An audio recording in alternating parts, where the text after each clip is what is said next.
Bismillahirrahmanirrahim. Assalamualaikum warahmatullahi wabarakatuh. Apa kabar semuanya? Salam sehat untuk kita semua. Pada kesempatan kali ini saya Tuda Sutik dari Prodi Kesmas UM Pontianak pada mata kuliah Manajemen Kesehatan Wilayah. Kali ini saya akan menjelaskan atau kita akan mencoba untuk membahas tentang manajemen promosi kesehatan berbasis wilayah. Baik, mungkin sebelum kita melihat contoh seperti apa kita bisa melakukan manajemen promosi kesehatannya, mungkin kita perlu melihat konsep dasarnya dulu. Kita perlu mengetahui tentang batasan promosi kesehatan itu sendiri. Dari sumber Green dan Greater pada tahun 2005 menyatakan bahwa promosi kesehatan adalah kombinasi upaya-upaya pendidikan, kebijakan, atau politik, peraturan dan organisasi untuk mendukung kegiatan-kegiatan dan kondisi-kondisi hidup yang menguntungkan kesehatan individu, kelompok, atau komunitas. Batasan ini dikemukakan Green dan dapat dilihat sebagai operasionalisasi dari definisi WHO itu sendiri atau hasil dari Ottawa Charter yang lebih bersifat konseptual. Di dalam rumusan pengertian di atas terlihat jelas aktivitas-aktivitas yang harus dilakukan dalam kerangka promosi kesehatan. Kemudian di sini ada juga berdasarkan Kementerian Kesehatan Republik Indonesia sendiri yang merumuskan tentang promosi kesehatan, yaitu tentang bagaimana kita bisa memahami bahwa itu adalah upaya untuk meningkatkan kemampuan masyarakat dalam mengendalikan faktor-faktor kesehatan melalui pembelajaran dari, oleh, untuk, dan bersama masyarakat, agar mereka dapat menolong dirinya sendiri secara mandiri ya, serta mengembangkan kegiatan yang bersumber daya dari masyarakat sesuai sosial budaya setempat atau mungkin yang biasa kita kenal dengan kearifan lokal dan didukung oleh kebijakan publik yang berwawasan kesehatan. Dan hal tersebut tertuang dalam Keputusan Menteri Kesehatan nomor 1114 garing Menkes garing SK garing 8 Romawi garing 2005.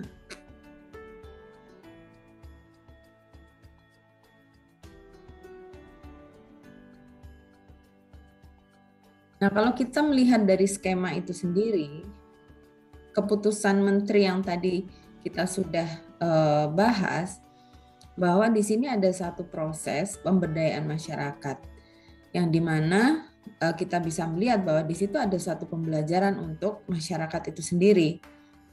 Harapannya adalah semuanya berasal dari masyarakat dan oleh masyarakat. Jadi oleh masyarakat itu artinya yang melaksanakan, yang terlibat secara langsung adalah masyarakat. Karena tujuannya adalah untuk masyarakat itu sendiri dan bersama masyarakat bisa mewujudkan kemandirian dalam meningkatkan derajat kesehatan. Dan itu sebisa mungkin memang disesuaikan dengan sosial budaya yang ada atau kearifan lokal, memanfaatkan semaksimal mungkin. Karena agak susah, agak sulit kalau misalnya kita harus melawan dari sosial budaya yang sudah ada gitu ya. Yang artinya bahwa sedikit demi sedikit kita mencoba untuk menggabungkan antara apa yang sudah menjadi suatu budaya di masyarakat menjadi suatu kebiasaan yang baik atau mungkin sehat. Dan harapannya memang lingkungan juga bisa mempengaruhi atau sebaliknya. Yang artinya mempengaruhi ya dalam artian bisa mendukung atau sebagai support system dalam membentuk suatu perilaku kesehatan yang baik. Dan dengan pemberdayaan masyarakat yang seperti itu, ini akan mampu melihara dan meningkatkan kesehatan secara mandiri.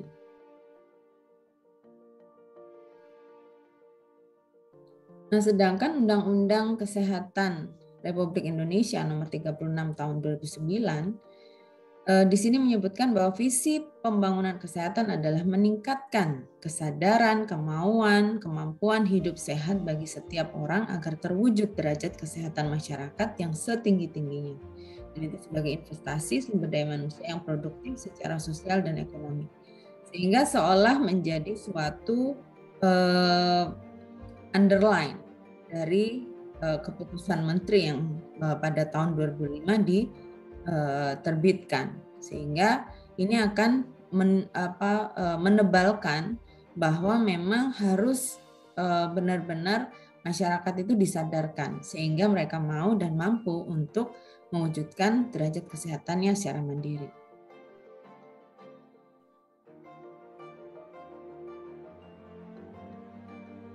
Sehingga kalau kita bisa memaknai promosi kesehatan itu sendiri, yaitu sebagai bagian dari program kesehatan masyarakat di Indonesia dan harus mengambil bagian dalam mewujudkan visi pembangunan kesehatan di Indonesia tersebut. Sehingga promosi kesehatan dapat dirumuskan bahwa masyarakat mau dan mampu memelihara dan meningkatkan kesehatan. Itu kembali ditegaskan oleh Sukicenoto Atmojo pada tahun 2010.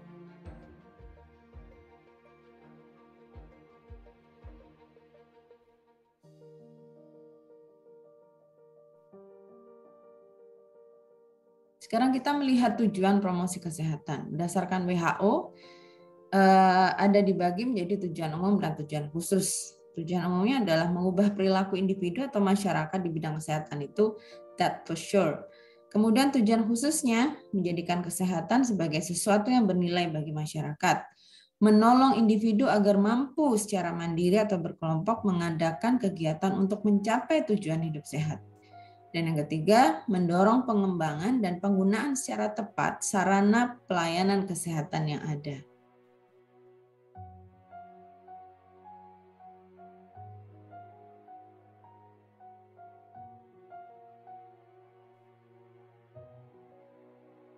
Nah, di sini juga ada satu tujuan operasional. Yang pertama adalah memahami lebih baik tentang eksistensi atau keberadaan dan perubahan-perubahan sistem dalam pelayanan kesehatan serta cara memanfaatkannya secara efisien dan efektif. Yang kedua, masyarakat memiliki tanggung jawab yang lebih besar pada kesehatan dirinya, kesehatan lingkungan, dan masyarakatnya. Yang ketiga, mampu melakukan langkah-langkah positif dalam mencegah terjadinya sakit, mencegah berkembangnya sakit, menjadi lebih parah dan mencegah keadaan ketergantungan melalui rehabilitasi cacat karena penyakit. Kemudian mampu mempelajari apa yang dapat dia lakukan sendiri dan bagaimana caranya tanpa selalu meminta pertolongan kepada sistem pelayanan yang ada. Nah, ini adalah tujuan-tujuan yang secara operasional atau yang pasti bisa diaplikasikan dan harus diaplikasikan di dalam masyarakat. Sehingga kita bisa melihat item-item penting di sini. Bahwa memahami lebih baik, harus paham dulu bagaimana caranya bisa paham dalam promosi kesehatan ini. Kita mempromosikan agar masyarakat itu bisa lebih mengetahui, lebih memahami tentang pentingnya kesehatan, tentang bagaimana caranya untuk mewujudkan kesehatan dirinya. Ya. Dan juga mereka juga harus memahami bahwa itu adalah tanggung jawab mereka gitu.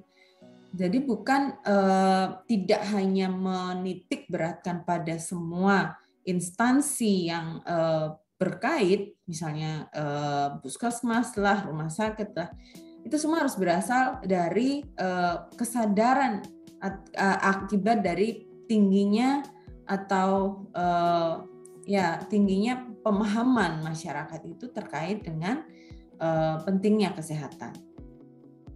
Dan sehingga dengan adanya promosi kesehatan itu, makanya mereka mampu untuk mengetahui bagaimana cara mencegah, gitu. Ya, bagaimana caranya mencegah dan tidak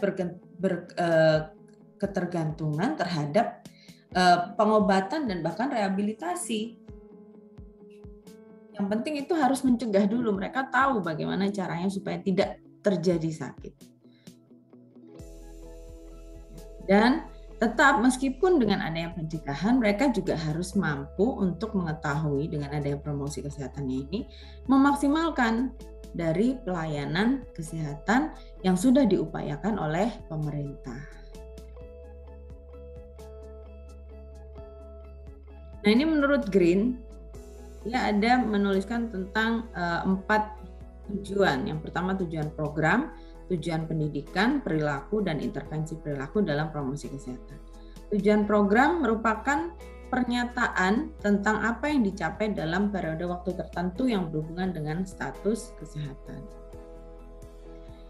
Kemudian tujuan pendidikannya merupakan deskripsi perilaku yang akan dicapai dalam mengatasi masalah kesehatan yang ada. Kemudian tujuan perilaku merupakan pendidikan atau pembelajaran, ini terbalik ya, sorry. Jadi ini merupakan deskripsi perilaku kalau tujuan perilaku. Kemudian untuk tujuan pendidikan ini merupakan pembelajaran yang harus tercapai dari perilaku yang diinginkan. Oleh sebab itu tujuan perilaku berhubungan dengan pengetahuan dan sikap. Biasanya makanya indikator untuk bisa variabel kita tentang pengetahuan, indikatornya ya untuk bisa ada item atau instrumen yang menunjukkan bahwa pengetahuannya itu meningkat, misalnya dengan adanya promosi kesehatan ataukah sikapnya. Tuh. Kemudian tujuan intervensi perilaku dalam promosi kesehatan yang pertama mengurangi perilaku negatif. Apapun yang sifatnya negatif dan tidak baik untuk kesehatan, ini masuk ke dalam tujuan intervensi. Misalnya mengurangi kebiasaan merokok. Kemudian mencegah meningkatnya perilaku negatif bagi kesehatan. Mencegah meningkatnya perilaku seks bebas, ini contohnya. Yang ketiga, meningkatkan perilaku positif. Aktivitas fisik harus ditingkatkan, termasuk juga aktivitas olahraga. Kemudian mencegah menurunnya perilaku positif bagi kesehatan. Jangan sampai menurun. Sudah baik, harus dipertahankan. Gimana caranya? Kita harus mempromosikan dengan promosi-promosi makanan-makanan yang sehat. Makanan yang sehat untuk bisa maintenance mereka atau masyarakat itu bisa mempertahankan kondisi yang sudah dicapai sebelumnya. Kondisi sehat yang sudah dicapai sebelumnya.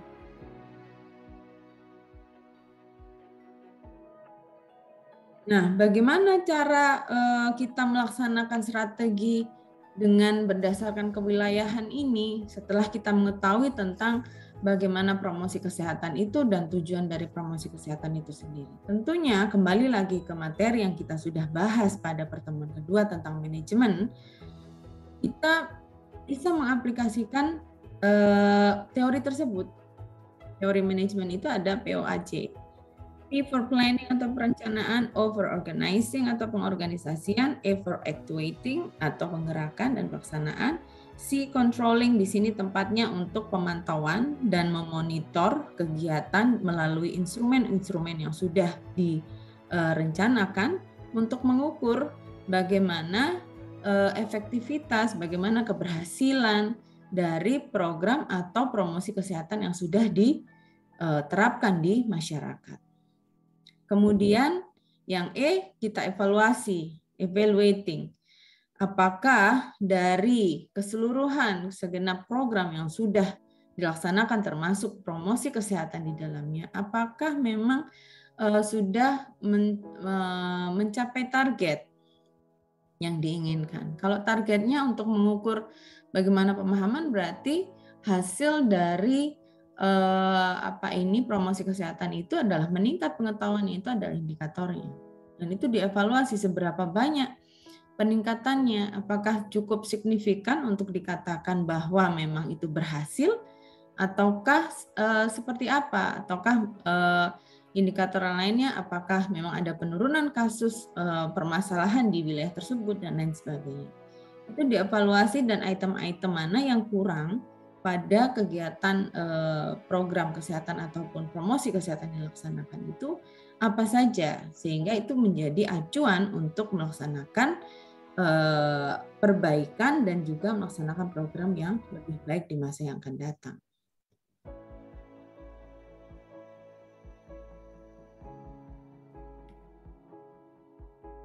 Nah, sekarang bagaimana kalau misalnya kita coba langsung melihat dari contoh dalam hal ini untuk strategi planning yang pertama, perencanaan. Untuk melaksanakan perencanaan, yang pertama kali kita harus lakukan, ini sama dengan pada saat kegiatan PBL1. Teman-teman yang sudah melaksanakan PBL1 tentunya memahami tahapan-tahapan yang harus dilaksanakan. Yang pertama adalah kita mengidentifikasi permasalahan yang muncul. Permasalahan yang sedang menjadi isu terkini di wilayah tersebut. Karena setiap wilayah yang yang kita temui di Kalimantan Barat tentunya itu tentunya berbeda. Ada yang di bantaran sungai, masyarakat yang di sekitar bantaran sungai, atau di pesisir pantai. Permasalahan yang mereka temui pasti akan berbeda satu sama lain wilayah. Atau yang masyarakat yang berada di kaki gunung, perbukitan yang ada di Kalimantan Barat, wilayah mana saja, atau di perkotaan. Dan itu akan menjadi satu isu-isu yang harus kita identifikasi.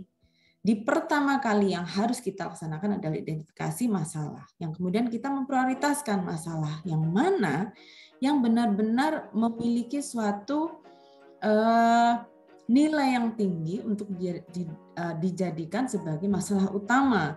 Sehingga masalah tersebutlah yang harus kita pikirkan apa faktor yang mempengaruhi sehingga kita tepat melaksanakan intervensinya. Dalam hal ini yang saya contohkan adalah masyarakat pesisir, wilayah masyarakat pesisir. Dari jurnal yang sudah kita temukan di sini, kita sudah lihat di sini, kita bisa membaca dari abstrak ya untuk kita bisa melihat isi dari jurnal tersebut. Ini secara sederhana yang kita bisa laksanakan. Jadi kalau misalkan ada dosen yang meminta teman-teman untuk mengumpulkan jurnal, secara briefly teman-teman bisa melihat langsung ke abstrak apa yang dia teliti melalui metode. Bagaimana caranya dia meneliti, menemukan populasi sampel, dan bagaimana hasilnya dari penelitian yang dilaksanakan. Sehingga sarannya apa? Nah, dari sini yang kita akan bahas, contohnya dalam masyarakat pesisir. Nah, ini masalah yang diangkat adalah hipertensi. Nah, ingin tahu bagaimana determinan yang muncul atau faktor-faktor yang mempengaruhi yang bisa berpotensi untuk menyebabkan hipertensi, ini dilihat dari kondisi sosiodemografi dan konsumsi makannya. Nah, di sini dari abstrak itu sendiri, semuanya ternyata berhubungan. Ya, dengan menggunakan uji Chi-square, hasil penelitian menemukan bahwa adanya hubungan yang signifikan antara pola makan, status pendidikan, usia. Nah, ini karakteristik yang sudah memang dalam perencanaan ini diukur. Dalam hal ini kita mengetahui ya, dalam tahapan planning ini kita mengetahui permasalahannya apa dan faktor yang menyebabkan apa.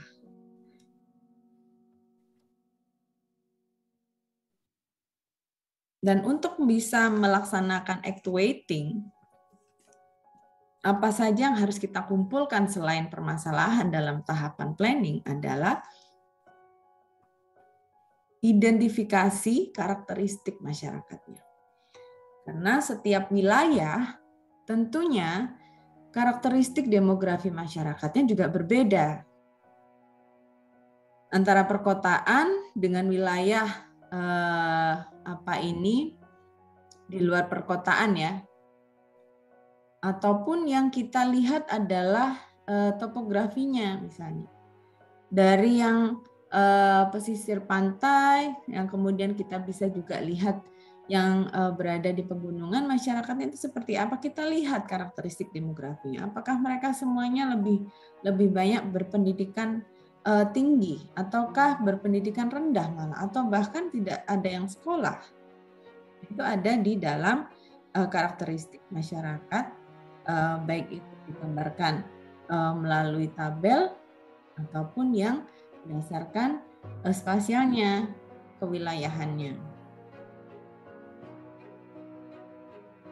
Dan ini kita bisa melihat yang disajikan adalah selain gender, usia, kemudian yang usia ini dibedakan ada tua, dewasa, kemudian bagaimana status perkawinannya, bagaimana pendidikannya, ya, dan seterusnya.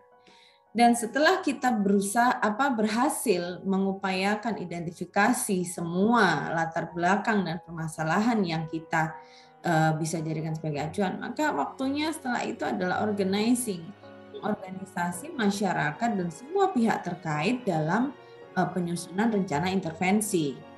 Yang pertama tentunya adalah tokoh masyarakat. Tokoh masyarakat ini tidak boleh di-skip sama sekali. Karena mereka itu adalah kunci untuk bisa menjadi corong untuk masyarakat. Mereka yang memahami masyarakat, mereka yang memahami karakteristik baik itu demografi, sosial, geografisnya, ya, termasuk di dalamnya itu adalah ketua adat dan lain sebagainya. Semacam mereka, masyarakat itu pasti akan menjadi follower yang sejati gitu untuk tokoh masyarakat yang mereka idolakan, yang mereka tuakan dan seterusnya. Dan itu pada saat intervensi, tokoh-tokoh masyarakat itulah yang harus kita benar-benar pegang ya, dalam artian mereka yang bisa menghubungkan kita dengan masyarakat untuk kita melaksanakan intervensi tentunya. Yang kedua, organisasi masyarakat. Kita mengorganisasi tidak hanya yang melaksanakan, tapi juga sebenarnya masyarakat itu sendiri ya. Kader ini biasanya wakil dari petugas ya, yang dipercaya untuk bisa juga menjadi corong ke masyarakat. Lintas sektor, ketika permasalahan itu muncul dalam suatu wilayah, tentunya itu tidak hanya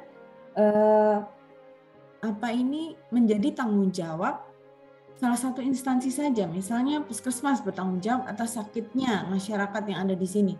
Bukan begitu rumusnya. Rumusnya adalah ketika ada satu permasalahan yang muncul dalam suatu wilayah, itu adalah tanggung jawab keseluruhan yang ada di sana, termasuk juga sektor-sektor swasta yang ada di wilayah tersebut. Karena mereka harusnya aware gitu, karena mereka punya kegiatan CSR ya.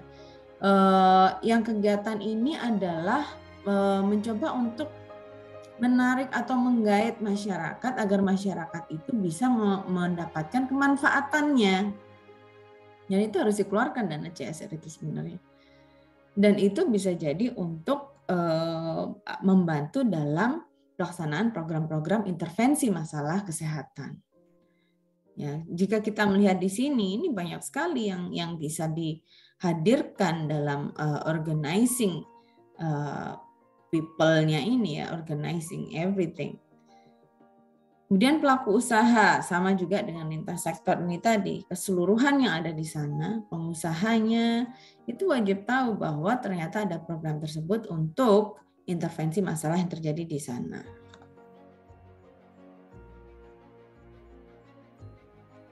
Actuating, nah di sini ini adalah kegiatan yang memang menjadi utamanya.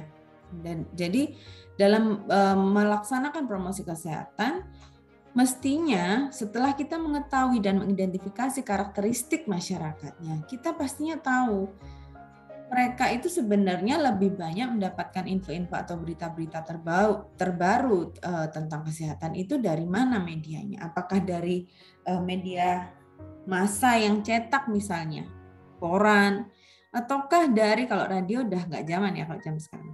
Tapi ya bisa jadi dari radio meskipun itu cukup sedikit dibandingkan dengan yang sekarang banyak sekali media-media massa di secara online ya kita bisa bilang. Yang paling untuk di wilayah-wilayah yang susah jaringan dan lain sebagainya, yang paling banyak digunakan adalah dengan cara membuat media seperti leaflet, poster, ya. Dan itu memang sangat membantu sekali. Jadi dalam pelaksanaan atau penggerakan kita membutuhkan pemikiran-pemikiran yang tentunya itu terkait dengan media ya, channel atau salurannya itu seperti apa untuk bisa melaksanakan promosi kesehatan, ataukah secara pasif atau mungkin dengan komunikasi searah saja melalui media-media yang sudah ada di masyarakat. Yang tentunya masyarakat zaman sekarang juga tentunya banyak sekali akun-akun medsos ya, gitu.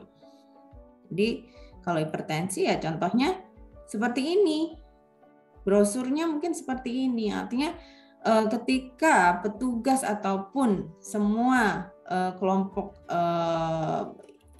yang menjadi ini ya, tentunya mereka berpikir bahwa ketika jaringan itu pun yang menjadi penunjang atau support system dalam bermedia untuk melaksanakan promosi kesehatan itu agak sulit, ya tentunya yang paling gampang yang membuat media brosur, ya brosur, kemudian poster, ya dan seterusnya seperti itu.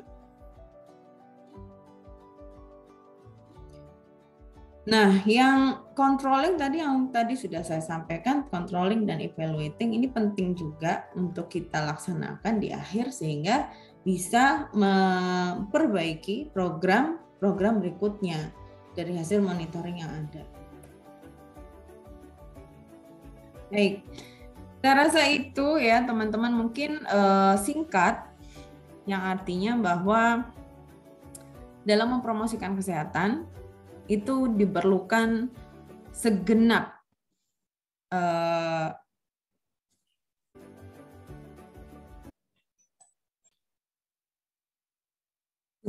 pelaku yang ada di masyarakat sehingga bisa memaksimalkan dalam perencanaan intervensi bahkan dalam actuating. Karena dengan begitu kita bisa menerapkan atau menegakkan masyarakat itu sendiri untuk bisa mencapai derajat kesehatan secara mandiri. Oke, saya rasa cukup sekian. Mohon maaf jika ada kurang. I'll see you next. Thank you. Assalamualaikum warahmatullahi wabarakatuh.